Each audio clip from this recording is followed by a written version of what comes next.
Assalamualaikum warahmatullahi wabarakatuh. Waalaikumsalam warahmatullahi wabarakatuh. Salam sejahtera untuk kita semua. Yang terhormat Bapak Sofian sebagai mentor LSD dan yang saya hormati teman-teman semua yang sudah hadir pada pagi hari ini.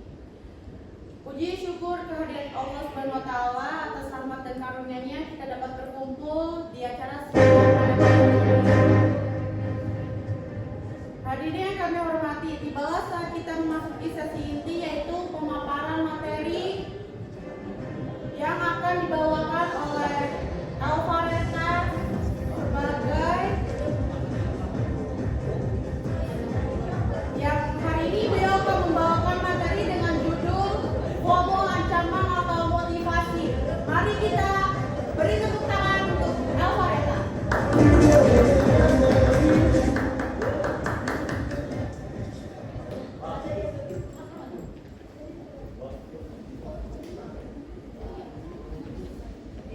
Selamat pagi semuanya. Hari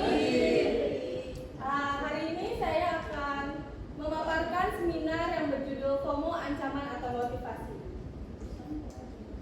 Sebelumnya ada yang tahu apa itu FOMO? Ikut-ikutan. Kayak Dena sama. Oke. Ikut-ikutan. FOMO atau fear of missing out adalah perasaan cemas atau khawatir yang muncul ketika seseorang merasa bahwa mereka mungkin melewatkan momen atau hal-hal yang menarik yang sedang terjadi. Entah itu tren atau teman-teman yang sedang berlibur atau melakukan kegiatan apapun. Oke, penyebab FOMO itu apa sih? Yang pertama itu FOMO itu pengaruh media sosial yang menampilkan highlight hidup orang lain. Yang kedua, budaya membandingkan pencapaian dengan orang lain. Yang ketiga, tekanan lingkungan untuk selalu update. Dan yang keempat, adanya kurangnya rasa puas dengan kondisi saat ini.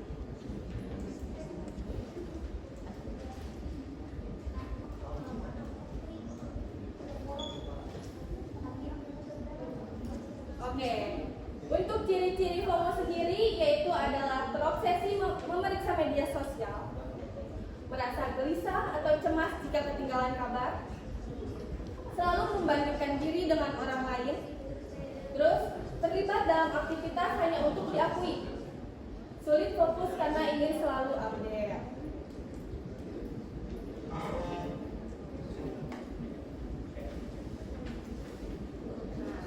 Jadi FOMO itu sebuah ancaman atau motivasi sih sebenarnya? Menurut kalian FOMO itu ancaman atau motivasi? Motivasi.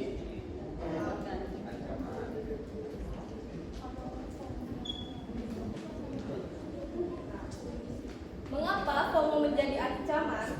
FOMO bisa menjadi ancaman karena menimbulkan kecemasan dan rasa tidak puas. Ketika seseorang membandingkan dirinya dengan orang lain, ia merasa kurang berharga. Ini dapat memicu keputusan impulsif. Kayak misalnya kalian melihat prestasi orang lain atau melihat teman-teman kalian bisa berlibur ke sana sini, kalian bisa melakukan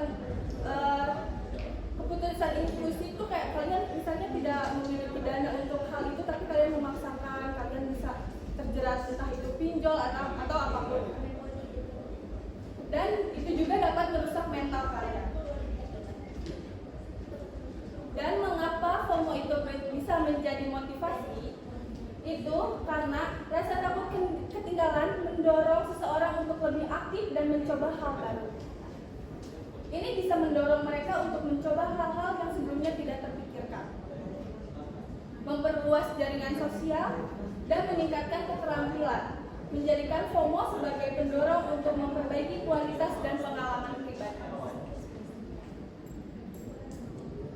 Nah, untuk cara mengatasi FOMO sendiri itu adalah batasi penggunaan media sosial dan pilih konten yang baik. Karena media sosial sekarang tuh benar-benar parah banget, karena kita 24 jam bisa di media sosial. Terus, hargai pencapaian dan buat tujuan yang sesuai dengan keinginan. Jangan ikut-ikutan sama orang lain, karena orang lain melakukan kegiatan ini, kita juga ikutan. Jangan. Selanjutnya itu ikuti aktivitas yang disukai dan eksplor hobi baru. Dan yang terakhir, habiskan waktu dengan teman dan keluarga yang mendukung. Nah, di sini ada kutipan dari Najwa Shihab. Jangan biarkan kesibukan orang lain membuat kamu lupa dengan ritme hidupmu sendiri. Dan yang terakhir yaitu adalah kutipan Stephen Jobs, yaitu waktu kita terbatas, jadi jangan habiskan untuk menjalani hidup orang lain.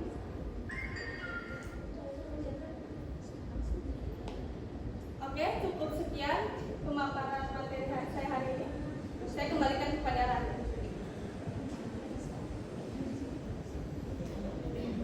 Ya, selanjutnya ada sesi tanya jawab. Yang ingin bertanya, angkat tangan. Ada yang mau bertanya?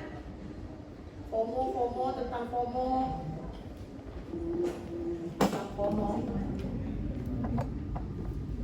Baik Kak Elma, saya Rahmatulaila akan menanyakan bagaimana cara membedakan antara FOMO dan kecemasan sosial.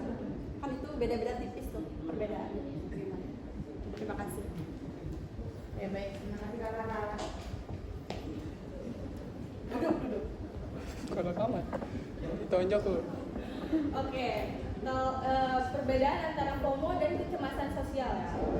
Menurut saya sendiri, kalau FOMO itu lebih ke arah kita tuh membutuhkan sebuah kayak pengakuan dari orang lain, kayak orang melakukan ini, kita wah pengen juga nih melakukan ini, ikut-ikutan, terus sampai kita bikin upload gitu, update, terus orang lain juga ngeliat kayak wah dia ternyata keren ya bisa melakukan ini gitu, padahal ternyata dia juga mengikuti orang lain. Kalau kecemasan sosial sendiri itu ke arah yang kayak kakak itu mencemaskan sesuatu yang sebenarnya tidak perlu, karena kecemasan sosial itu sebenarnya tidak berdasarkan yang kejadian kakak alami, jadi kayak apapun bisa kakak cemaskan, entah apapun itu. Tapi kalau FOMO itu lebih ke arah dia mengikuti tren-tren yang sedang terjadi gitu Pak. Cukup menjawab? Apa ada yang masih Terganjel Kak Rara. Mobil mundur berganjel. Pintu kali. Ada lagi yang mau bertanya? Saya deh tanya. boleh? Sekarang kan ada istilah brain rot ya, pemusukan otak tuh, karena memang sudah terpapar atau echo chamber ke anak muda zaman sekarang kan sering nontonnya yang simple-simple, yang singkat-singkat, sehingga mereka jadi emang ada kaitannya sama FOMO juga sih. Bagaimana tanggapannya? Jadi berpikir kritisnya sekarang agak berkurang karena sudah terbiasa habitnya itu nonton yang video-video singkat, YouTube Short, terus jadi ketika bisa disuguhkan dengan keilmuan yang memang mendalam, radikal, mereka sudah malas terlebih dahulu, sehingga critical thinkingnya agak berkurang, sehingga menyebabkan ketika misalnya ada tren apa, orang melakukan apa, kita hanya ikut-ikutan follower, sehingga terjadi FOMO, kita takut ketinggalan seperti itu. Apa sih yang harus kita lakukan sehingga agar critical thinking anak-anak zaman sekarang tetap ada, tidak mudah FOMO dan lain sebagainya? Kalau menurutnya apa? Oke, baik, terima kasih Pak Sofian untuk pertanyaannya, sangat bagus sekali ya. Menurut saya pribadi sebenarnya kalau soal konten-konten atau tontonan-tontonan anak muda itu betul sekali ya. Mereka terlalu suka dengan hal-hal yang entah tren-tren joget-joget atau video-video singkat. Tapi ada juga TikTok yang menyediakan atau platform lain seperti Instagram yang menyediakan informasi-informasi penting sebenarnya. Cuma terkadang orang-orangnya terlalu malas membaca. Dia malas membaca konten-konten tersebut. Dan menurut saya untuk konten-konten seperti itu tuh kurangnya peminat tuh karena pembawaannya yang monoton dan membosankan. Penyampaiannya. Iya betul, penyampaiannya membosankan, jadi mengakibatkan para viewersnya tuh kayak kurang berminat. Dan kembali lagi kepada pertanyaan Pak Sofian tentang pembusukan otak karena kurangnya minat itu, menurut saya pribadi, semua hal di dunia ini itu ada positif dan negatif ya Pak. Jadi balik lagi ke diri masing-masing untuk meningkatkan awareness dan kayak untuk apa ya, kayak ingin selalu mendapatkan ilmu dan hal-hal yang baru yang menginspirasi untuk mengupdate diri sendiri sih Pak. Cara memotivasi diri sendiri agar kita memperoleh pengetahuan yang dalam, tidak hanya kalau misalnya kita menonton video-video pendek kan seru gitu kan ya, tapi kan itu hanya permukaannya saja, keilmuannya. Ketika misalnya dapat isu-isu dari pemerintah, kita gampang kebakar emosinya. Itu kan tanda-tanda brain rot, pembusukan otak. Jadi mereka tidak melakukan critical thinking, tidak kritis lah. Jadi mereka ikut-ikutan. Ada berita misalnya yang jelek tentang pemerintah, karena mereka nonton video pendek, tidak mendalam, tidak menganalisis, jadi kemakan emosi sendiri gitu kan. Seharusnya kan kita sebagai mahasiswa memang harus berpikir kritis, ini beritanya hoax atau bukan gitu kan. Bahkan sekarang anak muda sekarang gampang mempercayai berita-berita hoax karena mungkin ya habit sekarang yang memang udah konspirasi global kalian, orang yang nge-upload reels, TikTok juga memang sengaja, memang psikologis manusia itu senangnya yang pendek-pendek, yang singkat-singkat, sehingga mungkin masyarakat di dunia yang lain, di timur, di Indonesia tidak kritis jadinya orang-orangnya, sehingga nanti ketika kita memang tidak memiliki keilmuan dalam dan mudah untuk dimanfaatkan oleh negara-negara lain. Kalau melihat ke konspirasi global misalnya, gimana cara mengatasinya ya, motivasi diri kita sendiri agar kita tetap mau berpikir kritis, memperoleh keilmuan yang dalam, tidak gampang termakan hoax atau sekedar FOMO ini. Oke. Untuk caranya sendiri sebenarnya kita harusnya jangan termakan dengan satu video ya. Kita tuh harus melakukan riset ya.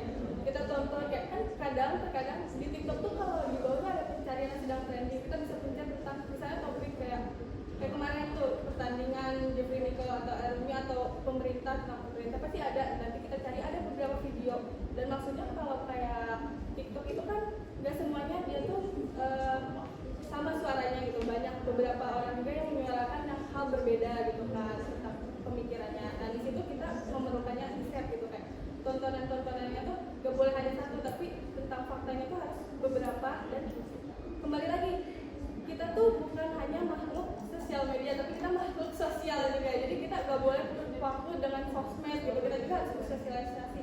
Kayak misalnya bertanya kepada rekan gitu, kayak pandangan kamu tentang berita yang sedang terjadi itu apa, gimana gitu. Nah itu juga menjadi salah satu riset untuk kita tidak termakan hoax yang terjadi gitu. Jadi tidak hanya melihat video-video yang FYP gitu kan. Ya, betul. Jadi kedalaman juga kita harus cross check terlebih dahulu riset juga. Misalnya ada yang bicara Jeffrey Nicole itu cemen misalnya kayak gitu kan ya.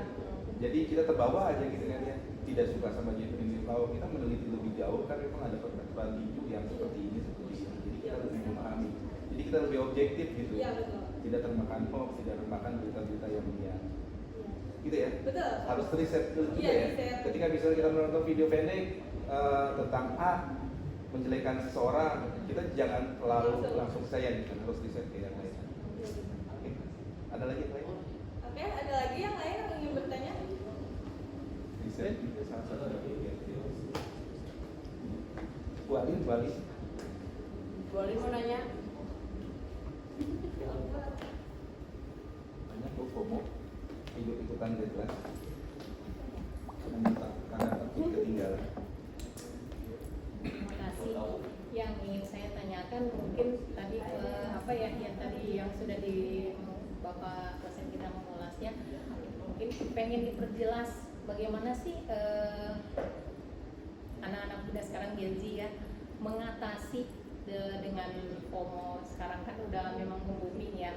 Maksudnya bagaimana cara anak-anak muda gitu, termasuk misalkan diri kita sendiri untuk mengatasi biar kita nggak masuk ke yang langsung percaya apa yang ada yang semua di media sosial. Terima kasih. Ya. Terima kasih Bu Alin atas.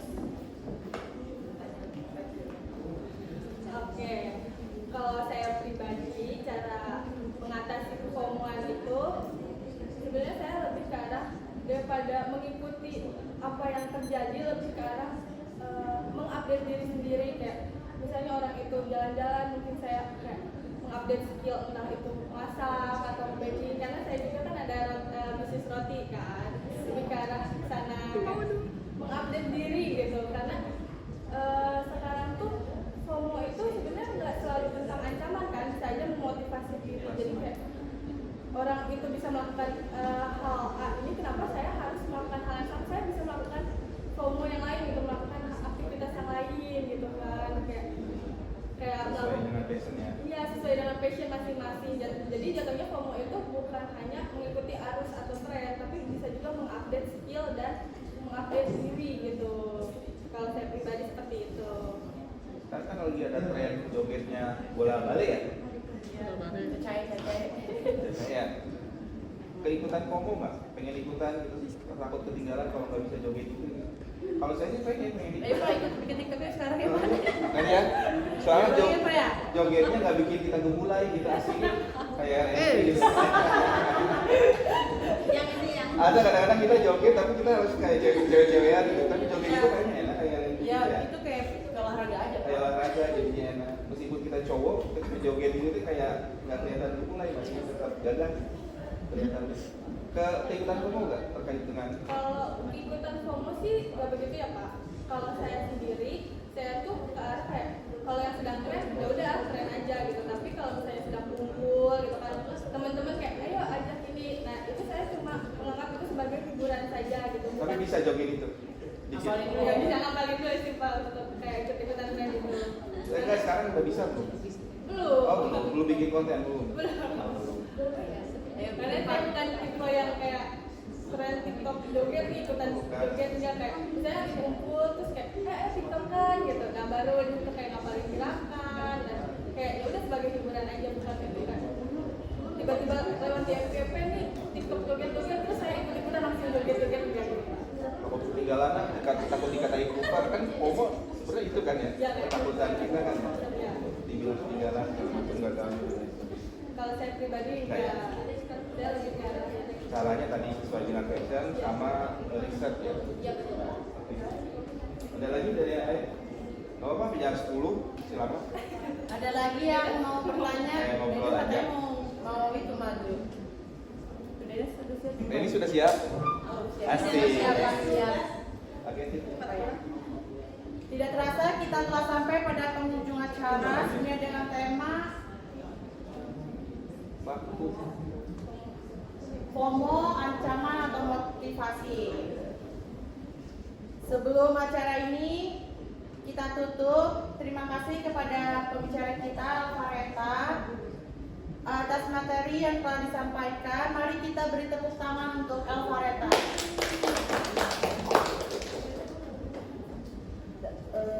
Dan tentu saja terima kasih yang sebesar-besarnya kepada para peserta yang telah hadir dan berpartisipasi aktif dalam seminar hari ini. Saya Raih Siti Nuargisni, mohon maaf jika ada kekurangan atau hal-hal yang kurang berkenan selama berlangsungnya acara ini. Wassalamualaikum warahmatullahi wabarakatuh.